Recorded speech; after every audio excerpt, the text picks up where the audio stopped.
tobanka tilaabo ee uur qaadista ka hor. Marka ugu horeysa go'aanso korriimada qoyska iyo in ilmo cusub ku soo biiro iyo ku raaxaysiga wadada ka hor muuqata ee ubad helida. Markaan kadib samey tilaabooyinkan soo socda.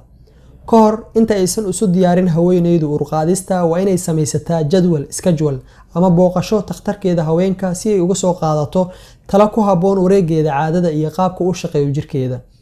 Waa muhiim xilliga ay sameynayso sida gabadhu inay ahaato marka ugu horeysa ay dhiigga caadada hesho. Haddii ay jireen xilliyadii hore xanuuno ay dareemi jirtay gabadhu sida xanuunada qanjirka thyroidka waa inay u sheegtaa takhtarka si uu u siiyo talo ku habboon uur qaadista. Raadi xaaladihii caafimaad ee qoyskaaga la soo gudboonaaday. La hadal waalidkaaga iyo qoyskaaga si aad uga diiwaan geliso xanuuno ku dhacay oo la xiriira hidde-side ama xanuuno kale oo khatar ku keeni kara uurku jiraha si aad uga digtoonaato wax waliba oo aad sii ogaan karto. La kulan takhtarka ilkaha si aad u hubiso caafimaad qabka afka iyo ilkaha, waayo xilliga uurka ay leedahay haweeneydu waa xilliga ugu fudud ay ugu nugushahay cudurrada ciridka iyo ilkaha isbedelada hormoonada ku yimaada aawadeed.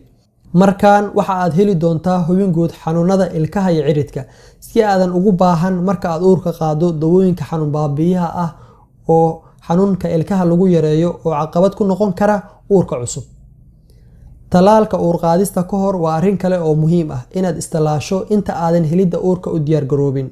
Waxa ay fududeyn u tahay arrintan helidda ubad caafimaad qaba iyo ka hortagga xanuunada qaar soo wajihi kara hooyada xilliga ay uurka leedahay. Talaalka uurka ka hor la qaato waxaa lagu magacaabaa MMR vaccine oo loo soo gaabiyey measles oo jadeecada ah, mumps oo fayras khatar ah iyo rubella oo ah fayras oo calaamado eg jadeecada. Haddii aad isticmaasho dawooyinka caadada saxa waa inaad iska joojisaa bil ka hor inta aadan u diyaar garoobin raadinta uurka si loo helo wareegga caadada oo si sax ah u yimaada ama looga hortago qalad ka dhasha xilliga bacriminta ugxaanta iyo shahwada. Si xaaskaaga saygaaga raashinka shahwada tayeeya ee nafaqada leh isla markaana ha sameeyo jirdhis fudud si la mid ah ha joojiyo dhammaan waxyaabaha uu isticmaalo sida sigaarka iyo dawooyinka.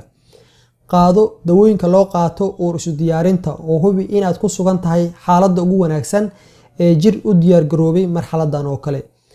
Dawooyinka aad u baahan tahay xilliga uur raadinta waxay isugu jiraan folic acid, vitamins iyo macdan. Waxaadna ka heli kartaa goob waliba oo dhakhtar fariisto.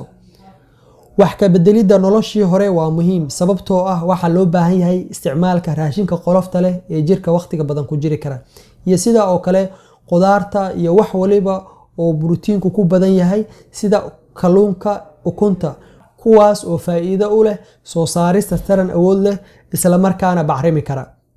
Waxa aad qaadataan fasax iyo booqasho meelaha aadka u qurxoon si aad niyadda u soo siisaan farxad dheeri ah una heshaan hormoono isu dheelitiran.